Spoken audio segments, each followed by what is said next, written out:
اس تمام صورتحال کے تحریک انصاف کے لیے کیا نتائج ہوں گے، اس پر تجزیہ لیں گے سینئر تجزیہ نگار صحافی جناب صاحب سے۔ بٹ صاحب، یہ جو کچھ ہو رہا ہے، جو خبریں سامنے آ رہی ہیں، ایسا لگتا ہے کہ الیکشن سے پہلے تو پی ٹی آئی کا مزاج بدل رہا ہے۔ ایک تو خود ٹوٹ پھوٹ کا شکار ہے، اور اوپر سے قیادت یہ چاہتی ہے کہ موجودہ جو ان کے پاس سیٹ اپ یا الیکٹیبلز ہیں ان سے جان چھڑوائی جائے، نئے لوگ لائے جائیں۔ تو یہ تو ایک ڈیزاسٹر نہیں ہوگا الیکشن سے بالکل پہلے ایسا کرنا؟ علی بھائی، سب سے پہلے اگر آپ کی اجازت ہو تو دو جملے جو ابھی آپ کا پہلا سیگمنٹ چل رہا تھا کراچی، بدحال کراچی پر بولنا چاہوں گا۔ یہ 495 ارب ٹیکس دیتا ہے یہ کراچی، یعنی 4,95 ارب، اور یہ پورے سندھ کا ایک اندازے کے مطابق پورے سندھ 10% دیتا ہے، اور یہ باقی سارا یہ دیتا ہے۔ یہ شاہ رگ ہے۔ آپ کو چیف جسٹس کے ریمارکس وہ جو سندھ پر ہیں کہ شیم آن سندھ، خدمت نہیں کر سکتے تو کسی اور کو آنے دو، ٹوٹی سڑکیں، ابلتے گٹر، پورا شہر گند سے بھرا ہوا، کوئی دیکھنے والا نہیں، اور حکمران طبقے کو شہر کی پرواہ نہیں، سب پیسے بنانے میں لگے ہوئے ہیں۔ یہ مغلوں کا زمانہ تو نہیں کہ وزیر اعظم جو چاہیں کریں۔ بھائی جان، کوئی نالا ایسا ہے جس کا پانی کلفٹن بلاول ہاؤس میں گیا ہو؟ کوئی نالا ایسا ہے کہ جس میں مراد علی شاہ بھی انہوں نے پانی گھر سے نکالا ہو؟ کوئی نالا ایسا ہے کہ جس میں کبھی سنا ہو کہ وزیر صاحب کے برتن بھی اس میں بہہ گئے؟ یہ نالے، یہ گٹرتے ابلتے، یہ ہماری قسمتوں میں ہیں۔ یہ اس لیے کہتے ہیں 13واں 14واں سال ہے سندھ اور برباد کر رکھ دیا ہے۔ کوئی ایک یونین کونسل، کوئی ایک شہر۔ اچھا کیا، ذرا اس پہ آ جائیے کہ یہ کر کیا رہے ہیں نمائندے، اپنے لوگ کہہ رہے ہیں کہ ہم کس طرح اپنے حلقوں میں منہ دکھائیں گے جا کے، اتنی مہنگائی کر رہے ہیں اور مزید کریں گے۔ طارق بشیر چیمہ صاحب کہتے ہیں ہماری ضمانتیں ضبط ہو جائیں گی۔ یہ آپ کو ایسے آثار نظر آ رہے ہیں کوئی؟ جی بالکل، طارق بشیر چیمہ صاحب جو اس وقت کے حالات ہیں وہ ٹھیک کہہ رہے ہیں۔ آپ دیکھیں، تحریک انصاف کے 3 سال ہے، یہ 4تھا سال ہے، 5واں سال الیکشن کا ہوتا ہے، یہ آخری سال ہے، ڈو اینڈ ڈائی والا سال ہے۔ آپ بے روزگاری کا یہ حال ہے کہ قائمہ کمیٹی میں انکشاف ہوا ہے۔ آپ نے بھی خبر پڑھی ہوگی کہ چپڑاسی کے لیے ایم فل والوں نے اپلائی کیا ہوا تھا۔ یہ ہے بے روزگاری کا حال۔ ڈالر 172 کا ہائی ایکسچینج، سٹاک ایکسچینج ایک دن میں 127 ارب ڈالر ڈوب گئے۔ یوٹیلٹی سٹورز کے لیے مہنگی ترین چینی 28,760 میٹرک ٹن خریدی گئی، جو 109 روپے میں پورٹ پر پڑی، 123 روپے میں یوٹیلٹی سٹور پر پڑے گی، اور اس پر 35 سے 38 روپے فی کلو سبسڈی دی جائے گی۔ دوسری طرف میرے ہائی کورٹ نے، مجھے احترام ہے اپنی عدالتوں کا، انہوں نے شوگر والوں کو کہا ہے کہ ان کے گودام نہ کھولیں، ان کی چینیاں نہ اٹھائیں۔ اچھا، وزیر اعظم، اچھا اس کے علاوہ درجہ اول کے چنے کی قیمت 165 روپے فی کلو ہے، 40 روپے بڑھی ہے۔ پٹرول، گیس، بجلی، اچھا اس کو بھی چھوڑ دیں، جو 2018 میں گھی ملتا تھا 1600 کا، وہ 5000 کا ہو گیا ہے۔ بجٹ بنانا، گھر کا بجٹ بنانا، اور وہ کیا کہتے ہیں، وہ جو ہمیں عمران خان کہتے تھے قرضے لعنت ہوتے ہیں، عمران خان صاحب کہتے تھے، اب کیا ہے؟ پٹرول، گیس، ڈالر کی قیمت میں اضافہ ہو، وزیر اعظم چور ہوتا ہے، اب کیا ہے؟ غیر ملکی کھلاڑی جب یہاں آتے ہیں تو وڑیلو کے کٹے پھٹیچر ہوتے ہیں، اب کیا ہے؟ زمبابوے سری لنکا کے میچ تو میں اتنے کرفیو میں عراق میں بھی کلا لیتا ہوں، نیوزی لینڈ انگلینڈ کی میں بات نہیں کروں گا کیونکہ وہ ہمساروں کی مسئلہ ہے۔ بنیادی ضروریات کی جو زندگی کی اشیاء میں اضافہ ہوتا تھا۔ آپ یوں کہہ لیں کہ آپ یوں سمجھ لیں کہ مجھے تو یاد ہو گئے نا سر، میں یہی سوال میں جب کرتا ہوں پی ٹی آئی والوں سے تو مجھے جو جواب دیتے ہیں وہ جواب مجھے یاد ہو گئے ہیں۔ میں آپ کے سوالوں کے اگینسٹ ان کا جواب رکھ رہا ہوں کہ جی جو کیا پچھلی حکومتوں نے کیا، ہم نے جو کرنٹ اکاؤنٹ ڈیفیسٹ ہے دیکھیں ہم نے وہ کم کر دیا، حالانکہ دوبارہ اپنی جگہ پہ واپس آ گیا وہ۔ اس کے علاوہ جو ڈالر بڑھ رہا ہے وہ بھی پچھلی حکومتوں کا کیا دھر ہے۔ تو سر میں آپ جتنی بھی شکایتیں کر رہے ہیں بھٹی صاحب، میں ساری اٹھا کے ڈال دیتا ہوں پچھلی حکومت کے اوپر۔ آپ مجھے بتائیں، اب الیکشن جب آپ ہوگا، اگلا سال الیکشن کا ہے، تو اس میں یہی دلیل دی جائے گی؟ نہیں سر، یہ دلیل نہیں مانگے گے۔ دیکھیے، میں پچھلی حکومتوں کے جو بارودی سرنگیں تھیں، پچھلی حکومت کی جو معیشت تھی، پچھلی حکومت کی جو پالیسیاں تھیں، وہ پچھلی حکومت پہلا سال، پچھلی حکومت دوسرا سال، پچھلی حکومت تیسرا سال، عمران خان صاحب تو 300 دن میں، 90 دن میں، سال میں تبدیلی لانے والا ہے۔ 2018 میں انہوں نے کہا کہ 19 کا سال بہترین ہوگا، 19 میں کہا 20 کا سال بہت اچھا ہوگا، 20 میں کہا 21 کا سال بہت اچھا ہوگا، 21 میں کہا سرکاری ملازمین کو کہ پیسے آئیں گے، پھر کہا کہ میں اعلیٰ دین کا چراغ ہے کوئی رگڑوں گا تو یہ جنوں پریوں کی کہانیاں سٹوری، یہ جنوں پریوں کی کہانیاں آپ نے سنائی تھی سر۔ آپ نے ابھی کہا نا کہ یہ گروپ بن رہے ہیں، ابھی نہیں کریں گے، اس سال ابھی ڈیولپمنٹ بجٹ مل رہے ہیں، ڈیولپمنٹ نالیاں وہ اور وہ سارے گیس بجلی کے کنیکشن وہ سارے مل رہے ہیں، یہ پریشر ڈال رہے ہیں۔ یقین کریں حلقوں میں جائیں، حلق ان کو چھوڑیں، میں نے تو الیکشن نہیں لڑنا ہوتا نا، میں جب گلی محلے میں نکلتا ہوں تو گارڈ عام لوگ جو باتیں کرتے ہیں وہ ٹیلی ویژن پہ آن ایئر ہونے والی نہیں ہوتی۔ جہانگیر ترین گروپ ایک ہے، چپ ہے مگر وہ ایک علیحدہ ہے، ساؤتھ پنجاب گروپ ایک ہے، ہم خیال فارورڈ گروپ پنجاب میں ایک ہے، نون لیگ میں جانے کے لیے جو کچھ پنجاب کے وہ خفیہ رابطے کر رہے ہیں وہ ایک ہے، پرویز خٹک گروپ ایک ہے، ہاں کراچی فارورڈ گروپ ایک ہے، کے پی فارورڈ گروپ ایک ہے، بلوچستان گروپ ایک ہے، سندھ میں P T I Sindh assembly میں پی ٹی آئی گروپ ایک ہے، وفاق میں فارورڈ گروپ ایک ہے، لیکن یہ سارے فارورڈ گروپ ابھی نہیں جائیں گے، ابھی وہ پیسے لے رہے ہیں، دباؤ ڈال رہے ہیں، یہ سال وہ واپس جائیں گے، کس طرح جائیں گے سر؟ آپ مجھے بتائیں سچی ایمانداری سے بتائیں، آپ کی جو تنخواہ ہے جب ڈالر 172 پہ چلی گئی تو آپ کی تو آدھی تنخواہ ختم ہو گئی۔ ہم بلیسڈ لوگ ہیں کہ ابھی بھی ہم کھینچ کے مہینہ نکال لیتے ہیں سر، جن کی 40,000 تنخواہ ہے، 45,000 تنخواہ ہے، دوائیوں کے خدا کے لیے کچھ چیزیں تو جو زندگی بچائیں، دوائیاں مہنگی، بنیادی چیزیں مہنگی، کچھ چیزیں تو ہیں نا جو آپ کنٹرول کر سکتے ہیں، تو کیوں نہیں کر پا رہے؟ 3 وجہ ہے۔ بڑی صاحب مسئلہ یہ ہے نا سر، یہ بحث ہم بھی کرتے ہیں، آپ بھی ڈیلی ٹی وی پہ کرتے ہیں، وہ کہتے ہیں جی عالمی سطح پہ مہنگی ہیں، وہ کہتے ہیں جی آپ اس خطے میں اس ریجن میں کسی اور کی اٹھا کے دیکھ لیں، آپ پرائسز پیٹرول کی، دوائیوں کی، آٹے چینے کی، پاکستان سب سے سستا ہے۔ مجھے سر سمجھ نہیں آتی ہے کہ یہ کس قسم کا کمپیریزن ہے، آپ مہنگائی کا کمپیریزن کر لیتے ہیں، آپ وہاں پہ پر کیپٹا انکم کا کمپیریزن کیوں نہیں کرتے؟ سر مان لیتے ہیں، سر یہ بھی مان لیتے ہیں، بین خطے میں ہم ساروں سے سستے ہیں، چلو مان لیا، بین الاقوامی قیمتیں بھی ہم مان لیا۔ سر 2 چیزیں تو اپنی مانے نا، ایک جو آئی ایم ایف کے ساتھ آپ نے معاہدہ کیا اور وہ جو نچوڑ رہے ہیں اور آپ گھٹنے ٹیک کے، ایک بھی یہ جو نیا ٹارزن ہم لائے تھے شوکت ترین صاحب، انہوں نے پہلے کہا سارا معیشت کا بھٹا بٹھا دیا، اب میں اس کو اوورآل کروں گا۔ وہ کیا کر رہے ہیں؟ آئی ایم ایف سے مذاکرات کریں گے، دوبارہ ان شکوں پہ عمل کرنا ممکن نہیں ہے، کیا کر رہے ہیں؟ آئی ایم ایف کا معاہدہ سب سے امپورٹنٹ ہے، وہ ہمیں مار رہا ہے چاروں طرف سے، اور اس کے بعد bad governance, bad performance, bad management, نااہلی اور جو ان کی پالیسیوں میں تسلسل نہیں ہے وہ ہے۔ سر آپ کچھ چیزیں تو ہیں نا جو اب ایک میرے محلے میں ایک جگہ چینی 110 روپے کی مل رہی ہے، دوسری جگہ 105 کی مل رہی ہے، ایک جگہ 100 روپے کی مل رہی ہے۔ سر یہ چیزیں کبھی پہلے سنی تھی؟ رہیں گے جنہوں نے گروپ بنائے ہوئے ہیں، یہ لوگ رہیں گے، یہ پرویز خٹک ترین گروپ یہ رہے گا یا یہ چلا جائے گا؟ ابھی رہیں گے، یہ بڑے پہنچے ہوئے بزرگ ہیں، یہ بڑے پہنچے ہوئے بزرگ ہیں، یہ وہ لوگ ہیں، 101 لوگ ہیں جو ہر مرتبہ اڈاری مارتے ہیں، یہ پہنچے ہوئے لوگ ہیں، ابھی کچھ لینے دینے کا معاملہ، یہ سال رہیں گے، اگر ارلی الیکشن میں عمران خان صاحب نہ گئے تو یہ سال رہیں گے، اگلے سال یہ سارے گروپ ایک سنجیدہ گروپ ہوں گے، بہت سارا کام زرداری صاحب بھی کر رہے ہیں، بہت سارے بلاول بھٹو بھی کر رہے ہیں، بہت سارے رابطے کاف لیگ اور ساؤتھ پنجاب اور فارورڈ وہ جو ہے اور بلوچستان اور کے پی کے میں بھی ہو رہا ہے، تو یہ سارے گروپس جو ہیں یہ پتہ لگ جائے گا۔ اور دوسرے جب یہ کنٹونمنٹ سے اگر الیکشن سے انہوں نے جو پڑھے لکھے لوگ ہیں جو کم مہنگائی کی زد میں آئے ہیں، اگر ان سے انہوں نے سبق نہیں لیا، پی ٹی آئی نے، عمران خان صاحب نے اگر ابھی بھی اپنی پرفارمنس گورننس بہتر نہیں کی تو پھر اللہ ہی حافظ ہے۔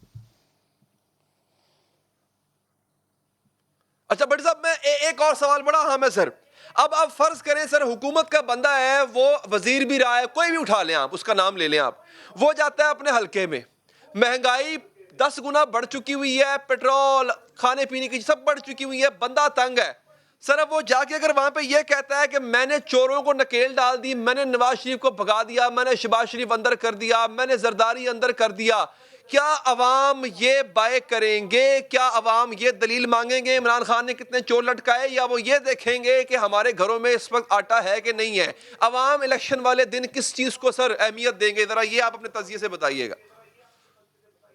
سر اگر نواز شریف جیل میں ہوتے اور وہ ہماری جیل میں ہوتے, جیسے ہماری جیلیں ہیں, شہباز شریف جیل میں ہوتے, حمزہ جیل میں ہوتے, مریم جیل میں ہوتی, زرداری اینڈ کمپنی جیل میں ہوتے, اور ان کو وہ اس وقت بارگیننگ کر رہے ہوتے کہ اتنے پیسے ہم دیتے ہیں, کوئی حاصل وصول ہو رہا ہوتا, تو شاید عوام یہ مہنگائی برداشت کر جاتی.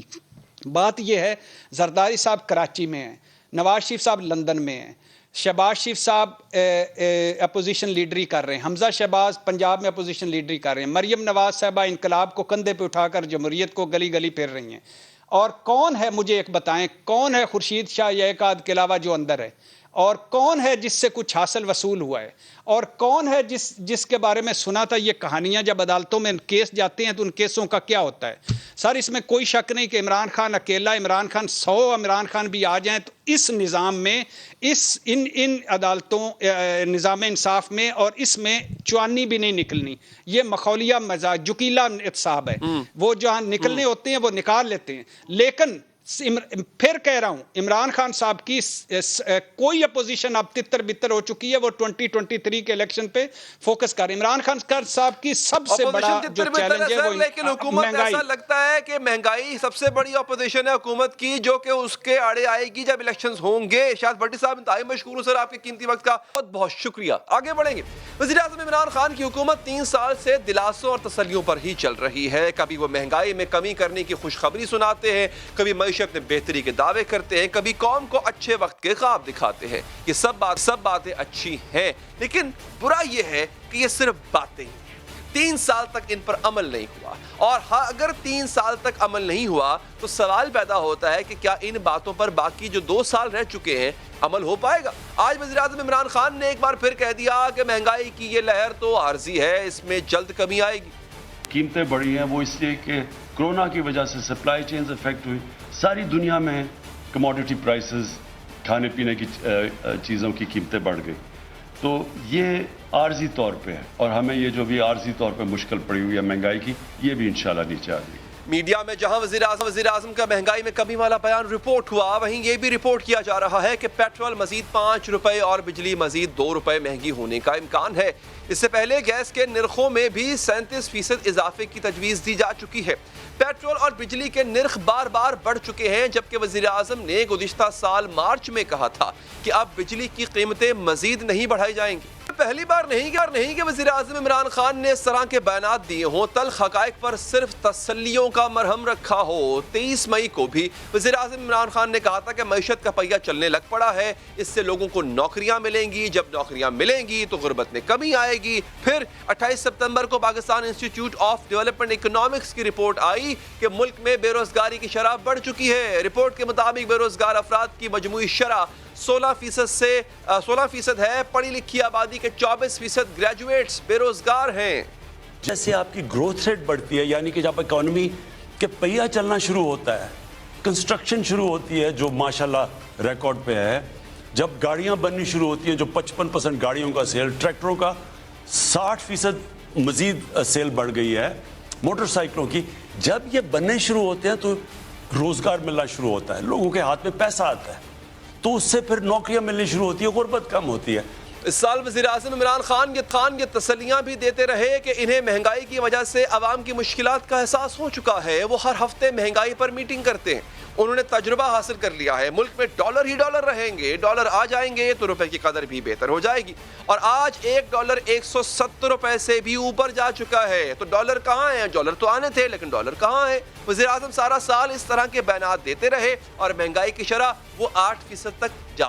یہ جو 2021 ہے یہ انشاءاللہ وہ سال ہوگا جب کہ ہم گرو کریں گے. تو پاکستان اب ایک صحیح ڈائریکشن میں جا رہا ہے. اب تک ہماری صرف اور صرف کانسنٹریشن, اگر باقی ساری چیزیں ایک طرف ہیں تو مہنگائی ایک طرف. گھبرانے کی آپ کو ضرورت اس لیے نہیں ہے کہ سارا وقت ہم اس کے اوپر کام کر رہے ہیں, اور انشاءاللہ آپ کو ہم اس کے اوپر قابو پا کے دکھائیں گے. مجھے اس چیز کا پورا احساس ہے کہ اس وقت ہمارے لوگوں کے اوپر ایک مشکل وقت آیا ہوا ہے مہنگائی کی وجہ سے. تو جیسے جیسے ہم اب قدم اٹھا رہے ہیں ڈالرز ہمارے ملک میں زیادہ آئیں گے, ہمارا روپیہ اسٹرانگ ہو جائے گا. جب روپیہ ٹھیک ہوگا تو یہ آپ کا سب سے بڑا مہنگائی کا مسئلہ تب ختم ہوگا. تقریباً اسی قسم کی باتیں وزیر اعظم عمران خان نے گزشتہ سال بھی کی تھی. گزشتہ سال بھی انہوں نے کہا تھا کہ یہ نوکریاں دینے کا سال ہے, گروتھ ریٹ بڑھنے کا سال ہے, آگے بڑھنے کا سال ہے. وزیر اعظم یہ بیانات دیتے رہے اور گزشتہ سال 7 دہائیوں میں پہلی بار ملک کی ترقی کی شرح منفی میں چلی گئی تھی. سال 2019 کا سٹیبلائزیشن کا تھا, یہ انشاءاللہ اس ملک کو آگے بڑھانے کا ہے, روزگار گروتھ ریٹ بڑھانے کا. مجھے 2 سال میں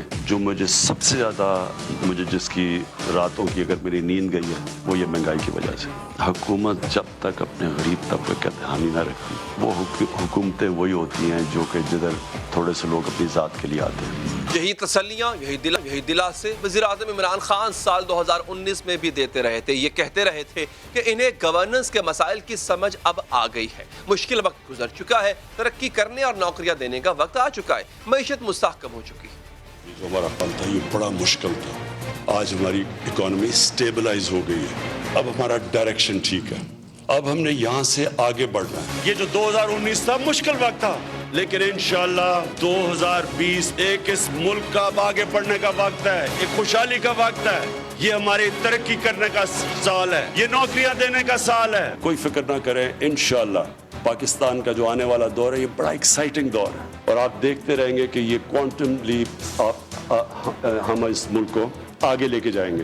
آخر وہ کب دن آئے گا جب وزیر اعظم عمران خان مہنگائی کم کرنے کا صرف بیان ہی نہیں دیں گے بلکہ مہنگائی کم کر کے بھی دکھائیں گے؟ اس کا ہمیں انتظار رہے گا. ایک وقفہ لیتے ہیں. وقفے کے بعد کہ پاکستان تحریک انصاف دوہری چال چلنے جا رہی ہے, الیکشن اصلاحات بھی لانے جا رہی ہے, اور پھر چیئرمین نیب جو موجودہ ہیں ان کو توسیع بھی جانے جا رہی ہے. مگر اس کے مقابلے میں اپوزیشن جماعتیں آخر کریں گی کیا؟ انہی سے پوچھیں گے وقفے کے بعد. لیکن حکومت عجیب دوہری چال چل رہی ہے. ایک طرف مذاکرات کی ڈول ڈال رہی ہے, ساتھ ہی مشترکہ اجلاس کی چال چل رہی ہے. پی ٹی آئی حکومت گزشتہ کئی روز سے کہہ رہی تھی کہ الیکٹرانک ووٹنگ مشینوں سمیت انتخابی اصلاحات پر اپوزیشن سے مذاکرات کیے جا رہے ہیں. وزیر اعظم کی طرف سے اپوزیشن بینچوں کو اعتماد میں لینے کی بات کی جا رہی تھی. مذاکرات میں پیش رفت کی نوید بھی سنائی جا رہی تھی. کبھی پاکستان میں کسی سٹنگ گورنمنٹ نے الیکٹورل ریفارمز کے اوپر, انتخابی اصلاحات کے اوپر زور نہیں دیا. ہم سمجھتے ہیں کہ اس ضمن میں جو پارلیمان کے اندر حکومت اور اپوزیشن کے درمیان ایک گفتگو ہوئی ہے یہ خوش آئند ہے. ہم سمجھتے ہیں اس کو آگے بڑھنا چاہیے. یہ سب کہا جا رہا تھا مگر اچانک حکومت نے اپوزیشن کے ساتھ ساتھ کرتے ہوئے مجوزہ انتخابی قوانین کو مشترکہ اجلاس سے منظور کرانے کا فیصلہ کیا. کل قومی اسمبلی کے اجلاس میں حکومت نے الیکشن ترمیمی بل کو پارلیمنٹ کی مشترکہ اجلاس میں بھجوانے کی تحریک پیش کی, جس کی منظوری کے بعد اب انتخابی اصلاحات کا بل قومی اسمبلی کے مشترکہ اجلاس میں بھیجا جائے گا. حکومت کے اس اقدام پر اپوزیشن کی جانب سے احتجاج بھی کیا گیا.